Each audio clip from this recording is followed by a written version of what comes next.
Thandai was 58 years old, a quiet widow who had already buried the love of her life. After her husband passed, the house felt too big and too silent. So when her daughter Ayanda and her son-in-law Cabello said they were struggling and needed a place to stay, just for a few months, she didn't even think twice. Of course, she told them. This is your home too.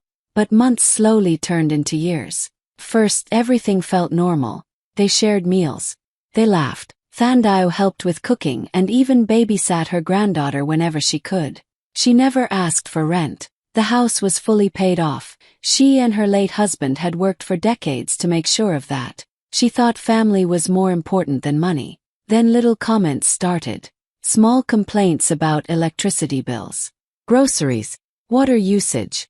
One evening, the tension finally exploded. They were arguing about utility costs. Ayanda's voice kept rising. Cabello stood behind her, arms crossed. Thandai tried to stay calm, explaining that she barely used anything during the day. But Ayanda suddenly snapped. Pay the rent or get out. This isn't your house anymore. The room went completely silent after that. The words didn't just hurt, they shattered something inside her. This wasn't just a house. It was the home she built brick by brick with her husband. The walls held memories, sacrifices, dreams. And now her own daughter was telling her she didn't belong there. That night, Thandai didn't argue back. She just stood there, heart pounding, realizing something had changed forever. The argument from the night before was still heavy in the air, but the next evening made everything worse. Ayanda and Cabello had invited a few friends over. Laughter filled the living room. Music was playing softly. From the kitchen, Thandai could hear glasses clinking and people talking about work and holidays. It was her house, yet she felt like a visitor walking carefully around strangers. She tried to keep to herself. She made tea and planned to go back to her room quietly. But then she heard her name. Cabello's voice was loud, confident. We're the ones paying most of the expenses here anyway, he said. Electricity, groceries, internet, everything. Someone asked. So the house is yours? There was a small pause. Then Ayanda laughed. Basically, yes. We're handling everything. We're even thinking of legally formalizing our stay. Thandai's hands started shaking. She stepped into the living room before she could stop herself. What does that mean? She asked softly. The room went awkwardly quiet. Their friends looked uncomfortable, eyes moving between mother and daughter. Ayanda rolled her eyes. Mom, not now. No, Thandai said gently. I want to understand. Cabello stood up, his tone suddenly sharp. It means we can't keep living like this. If we're paying for everything, we need security. Maybe we should put things in writing. In writing, Thandai repeated. Her heart was pounding so loudly she could barely hear herself. Ayanda crossed her arms. You heard what I said yesterday. If you're not contributing properly, then maybe we need to formalize who stays here and under what conditions. Under what conditions? In her own house. One of the friends tried to change the subject, but the damage was done. The humiliation burned deeper than the argument about rent. These were strangers sitting on her couch, drinking from her cups, listening to her daughter talk as if she were just a burden. Thandai looked around the room. The same walls she had painted with her husband, the same sofa they saved for months to buy. And now she was being discussed like a tenant who had overstayed. I didn't know I needed permission to stay in my own home, she said quietly. Ayanda sighed dramatically. Mom, stop being dramatic. We're just being practical. Practical. That word hurt almost as much as the rest. Cabello shook his head. We can even speak to a lawyer if we have to. Lawyer. The air felt too thick to breathe. Thandai felt small, exposed, almost invisible. None of the friends defended her. They just avoided eye contact, pretending to scroll on their phones. In that moment, she realized something painful. This wasn't just about money. It was about respect. And she had lost it in her own home. Without saying another word, she turned and walked back to her bedroom. Behind her, the music slowly started playing again, as if nothing had happened. But for Thandai, everything had changed. That night, the house was quiet again. The guests had left. The laughter was gone, but the words were still echoing in Thandai's mind. She sat on the edge of her bed, the same bed she once shared with her husband for more than 30 years. The room still carried his presence. His photo was on the dresser. His old watch was in the drawer. Sometimes she still reached to her side of the bed in the middle of the night, forgetting he wasn't there anymore. Her eyes slowly moved around the room. This wasn't just a bedroom. It was the place where they had whispered about their dreams, where they had planned their future, where they had promised each other that no matter what happened, they would always have this home. With slow, trembling hands, she bent down and pulled out a small metal box from under the bed. It was old and slightly scratched. She opened it carefully. Inside were important papers, neatly folded, protected for years. She took out the property documents. Her name was printed clearly on every page. 100% ownership, fully paid. No loans, no co-signers, no shared rights. Just her. She stared at her name for a long time. The tears finally came, not loud, not dramatic, just quiet tears rolling down her cheeks. She remembered how they built this house from nothing. Back then there was no money to waste. She worked double shifts. Her husband took extra jobs on weekends. They skipped vacations. They wore old clothes longer than they should have. Every brick, every tile, every piece of furniture was bought with sacrifice. She remembered carrying Ayanda as a baby through these empty rooms before there were curtains. She remembered cooking on a small stove while the kitchen was still unfinished. She remembered celebrating when they finally paid off the last installment. They had done it together. And now, after all those years, her own daughter had stood in that same living room and spoken to her like she was just a guest. Like she had no right to be there. Thandai wiped her tears and held the documents closer to her chest. For the first time in months, something inside her felt clear. This wasn't about anger. It wasn't about proving a point. It was about truth. She wasn't powerless. She wasn't dependent. She wasn't a burden. She was the owner. As she carefully placed the papers back into the box, her sadness slowly turned into something else. Something quiet but strong. Clarity. And that night, lying alone in the bed she once shared with her husband, she made a silent decision. She would never beg to stay in a house that already belonged to her. The next morning, Thandai woke up earlier than usual. The house was still quiet. Ayanda and Cabello were asleep. She moved softly, almost like she didn't want the walls to hear her plans. She made tea, sat at the kitchen table for a moment, and then picked up her phone. Her hands were steady this time. She called a real estate agent whose number she had saved years ago but never thought she would use. By 10 a.m., she was sitting in a small office across town. Simple place. Glass desk. Property pictures on the walls. The agent, a well-dressed woman in her 40s, listened carefully as Thandai explained that she wanted a private property evaluation. No one can know, Thandai added quietly. Especially my family. The agent nodded. Of course. Confidential. Later that afternoon, they walked through the house together.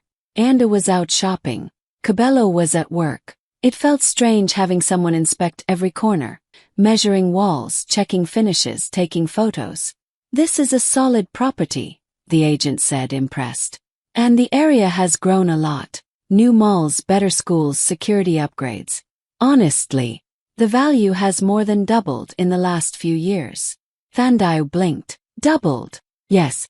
And there's strong interest in this neighborhood. We even have luxury buyers looking for move-in-ready homes. If you list this, it won't sit on the market for long. For a moment, Thandai felt dizzy. All those years of sacrifice. All those painful nights working overtime. The house had quietly grown in value while she was busy holding her family together. Luxury buyers. The word stayed in her mind. When the agent left, Thandai slowly walked through each room alone. The living room where she had been humiliated. The kitchen where she used to cook Sunday meals with love. The hallway where her granddaughter learned to walk. Her chest tightened, but this time not from sadness. From realization. That evening, Ayanda came home talking loudly about new curtains she wanted to buy. Cabello mentioned repainting the walls.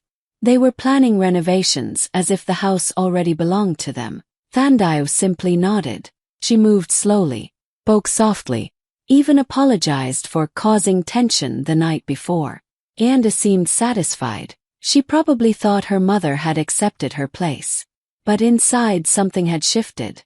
Thandao acted defeated. She kept her voice low. She avoided arguments. She even let Ayanda rearrange the furniture without saying a word. They mistook her silence for weakness. They didn't know she had already seen the numbers. They didn't know serious buyers were waiting. They didn't know the ground beneath their feet was no longer stable. That night, as she lay in bed, Thandao stared at the ceiling and whispered to herself, "Let them feel comfortable." Because sometimes, the quietest person in the room is the one making the biggest move. Over the next few days, Ayanda changed. She wasn't just confident anymore, she was bold. Too bold. One afternoon, Thandao came back from a short walk and froze at the front door. The living room looked different. The sofa she and her husband had carefully chosen years ago was pushed against another wall. The old wooden coffee table was gone, replaced with a glass one. Even the family photos had been removed from the main wall. "Ayanda," she called softly. Her daughter walked out of the kitchen smiling. "Oh good, you're back. I'm just refreshing the space." It was starting to feel outdated. Dated. That word stung, but Thandao didn't react. She just nodded slowly. Over dinner, Ayanda talked excitedly about big plans. She wanted to knock down a small wall to make the kitchen open plan. She wanted new tiles, new paint, maybe even a small extension at the back. Cabello joined in, sounding proud. "It's time to upgrade the place. We can increase the value." Thandao quietly ate her food. Increase the value. If only they knew. The next weekend, neighbors stopped by the gate while Ayanda was outside. Thandao heard everything from the porch. "Yes, we're planning to renovate," Ayanda said confidently. Modernize it. Make it more ours." "More ours?" one neighbor asked. "Are you buying it from your mom?" Anda laughed. "We'll see. But we're basically running everything here anyway." Thandao felt the words like small knives, but she kept her face calm. She even greeted the neighbors politely as if she hadn't heard anything. Inside though, she noticed something very clear. They had already started acting like owners. Ayanda began giving instructions to workers who came to check measurements. She scrolled through renovation ideas late at night, showing Cabello pictures of luxury kitchens. They spoke about the house as if it was their long-term investment. And every time they talked like that, Thandao stayed silent. No arguments, no corrections, no reminders that the house was legally hers. Her silence gave them confidence. They mistook it for surrender. They believed she had accepted her position. But what they didn't understand was this. Silence doesn't always mean weakness. Sometimes it means patience. At night, when everyone was asleep, Thandao would sit in the living room alone. She would look at the new furniture arrangement and gently touch the wall where her wedding photo used to hang. She wasn't angry anymore. She was observing, watching how comfortable they had become, watching how easily they erased her presence, watching how quickly they forgot who built the foundation beneath their feet. The more confident they became, the calmer she felt, because she knew something they didn't. The house they were planning to upgrade was already preparing to leave them behind. Only a few days after the house was quietly listed, the real estate agent called. Her voice sounded excited. "Thandao, we have a serious buyer. Full cash. No bank delays. And the offer is above your asking price." For a moment, Thandao couldn't speak. She was standing in the kitchen, looking at the very counter Ayanda wanted to renovate. "Above?" she finally asked softly. "Yes. They love the location. They want to move quickly. If you accept, we can start the paperwork immediately." Thandao closed her eyes. This was it. The moment everything would begin to change. "Send me the documents," she said calmly. That afternoon, she met the agent again, quietly, discreetly. The buyer was a business couple looking for a ready home in a growing neighborhood. They didn't argue about price. They didn't hesitate. They wanted it. Full cash. No negotiations. The offer was more money than Thandao had ever held at one time in her life. Her hands trembled slightly as she signed the agreement, not because she was unsure but because she understood the power of what she was doing. With one signature she was taking back control. The transfer papers moved faster than expected. Lawyers handled everything efficiently. Dates were set. Payments were arranged. It was all legal, all clean, all hers to decide. At home, Ayanda was busy browsing renovation ideas online. Cabello was comparing paint samples. They had no idea the house was already slipping out of their hands. Thandao continued acting the same. She cooked. She smiled politely. She listened to their plans without reacting. If anything, she seemed quieter than before. But behind the scenes she was preparing. She contacted a moving company. Small, private. She arranged temporary accommodation for herself in a peaceful rental apartment across town. Simple place. If comfortable. No drama. She didn't tell Ayanda. Not yet. At night, she would sit in her room and look around slowly. The walls. The ceiling. The memories. She wasn't running away. She wasn't being pushed out. She was choosing her exit. And this time it would be on her terms. When the agent finally confirmed that the deposit had been secured and the sale was officially progressing, Thandao felt something she hadn't felt in months. Relief. Not revenge. Not anger. Just relief. Because the same house where she had been told to pay rent or get out was now about to give her a new beginning. And the offer they never expected was already signed. 1 week later everything changed. Ayanda came home earlier than usual. As she walked up the driveway, she noticed 2 unfamiliar cars parked outside. The front door was open. Voices echoed inside. She stepped in and froze. 2 well-dressed strangers were walking slowly through the living room, looking at the walls, the ceiling, even the windows. A man was taking notes on a tablet. A woman was measuring the space near the staircase. "What's going on?" Ayanda asked sharply. Before anyone could answer, Cabello rushed in behind her, still holding his phone. "Why are there people in the house?" Thandao walked out of the kitchen calmly, wiping her hands on a small towel. Her face was peaceful, almost too peaceful. "These are the new owners," she said gently. Ayanda blinked. "What?" Thandao looked directly at her daughter and spoke clearly. "I sold it." For a second no one moved. Silence filled the room so heavily it almost felt physical. Cabello's phone slipped from his hand and hit the floor with a loud crack. Ayanda stared at her mother, then suddenly laughed. Short, nervous laugh. "Okay, Mom.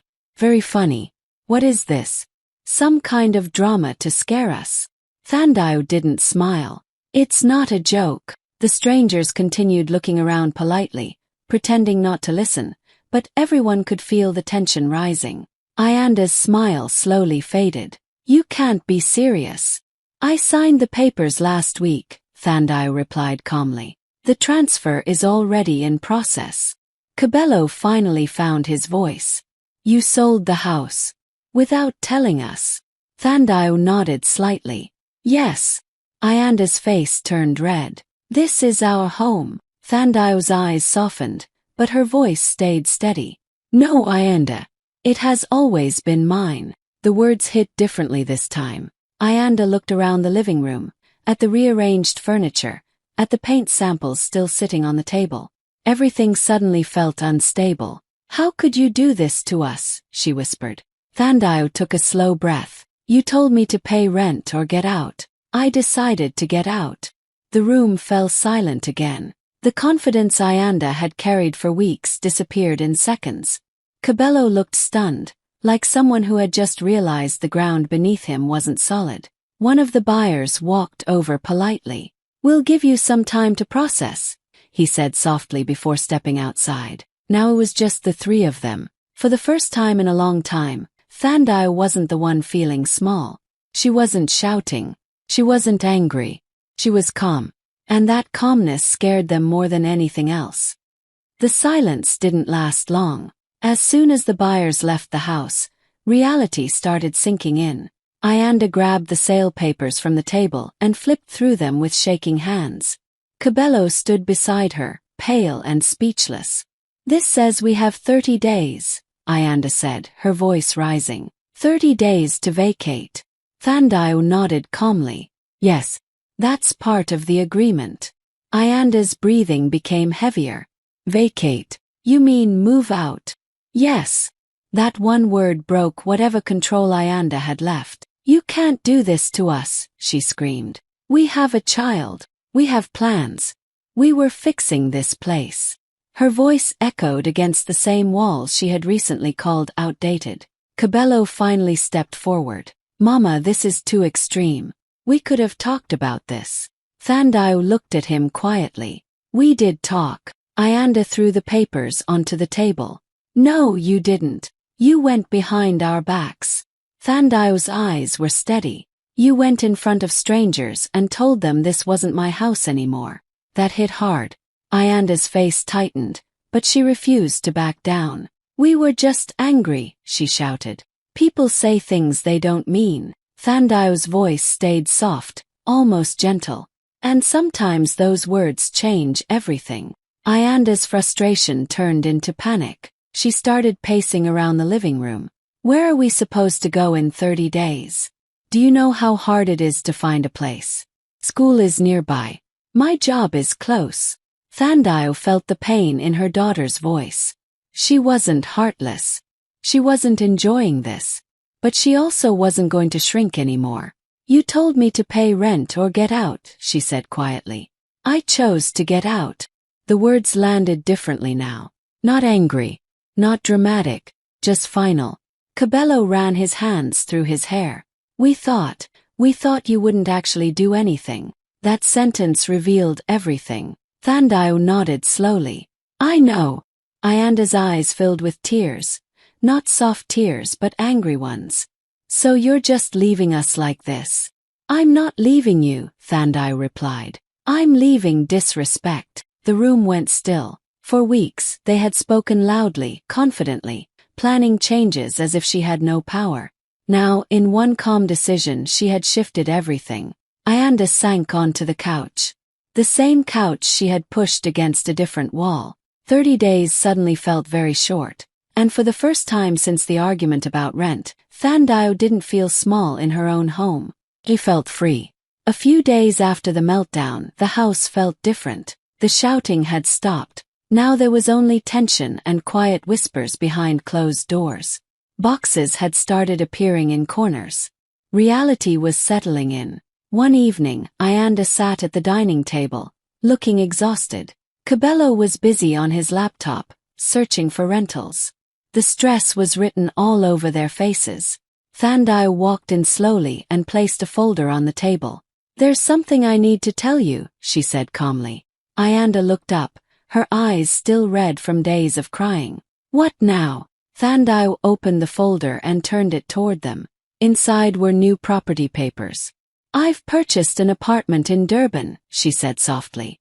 A small beachfront place. Quiet. Peaceful. Ayanda blinked. Durban. Yes. I've always loved the ocean. Your father and I used to talk about retiring near the sea one day. For a moment, the anger in the room faded. Cabello leaned forward slightly. You already bought it? Yes, Thandai replied. It's fully paid. The room went silent again, but this silence felt different. Not explosive, just heavy. I also invested the remaining money carefully, she continued. Fixed deposits. Some low-risk funds. I'll be comfortable. Ayanda swallowed hard. So you planned all of this? Thandai nodded. I had to think about my future. Then she slid another paper across the table. And this, she said gently, is a small education fund for my granddaughter. It will cover her school fees one day. Ayanda's hands trembled as she picked it up. You did this for her? Yes. After everything. Thandai's voice was steady but soft. This was never about revenge, Ayanda.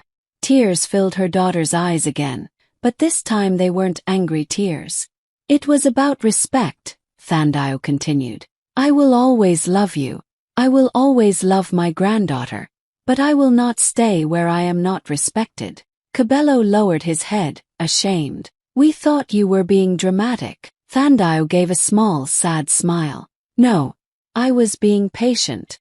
She looked around the dining room, the same table where birthdays were celebrated, where homework was done, where laughter once filled the air. I didn't sell the house to hurt you, she said quietly. I sold it because I finally understood something. Love without respect becomes pain. Amanda started crying softly now. Mom, I didn't mean it when I said it wasn't your house. But you said it, Thandai replied gently. And words matter. The ocean breeze she would soon wake up to felt almost close enough to touch. New life, peaceful one. She had secured her future. She had secured her granddaughter's future. And she had done it not with anger, but with dignity. The moving trucks had already started arriving early that morning. Boxes stacked up in the driveway. Furniture was carefully wrapped and loaded. The house, her house, was slowly becoming someone else's. Thandai walked through each room one last time. The living room, now empty, felt hollow. The walls still held memories of birthdays, laughter, and quiet moments with her late husband. The kitchen smelled faintly of her favorite spices, though the counters were cleared. She touched the door frames gently, remembering the little hands that once clung to them, Ayanda's, her granddaughter's. Ayanda hovered nearby, avoiding her mother's eyes. Cabello stood stiffly by the stairs, phone in hand, looking smaller than usual. There was no yelling, no arguing, just a heavy silence that seemed to fill the empty rooms. Thandai's heart ached a little, but it wasn't sadness. It was something stronger, peace. She had waited quietly, let them underestimate her, and now she was walking away on her own terms. The last box was loaded. Thandai took one final look at the house, took a deep breath, and stepped into her car. She didn't say a word. Ayanda followed quietly, her head bowed. Cabello lingered, ashamed, as if the weight of the day had finally caught up to him. Hours later, Thandai stood on the balcony of her new beachfront apartment in Durban. The sun was setting over the ocean, painting the sky in pinks and golds. The waves crashed softly below, a calming soundtrack to her new beginning. She felt the breeze on her face and smiled. Her phone buzzed. She picked it up. A message from Ayanda. I'm sorry. Thandai stared at it for a moment. She didn't reply right away. Instead, she looked back at the horizon, feeling the salty air on her skin, the endless possibilities before her. They had thought she was weak because she stayed silent for so long. They had thought her quietness meant submission, but they forgot one very important thing. She had built everything they were standing on, and now she was finally free.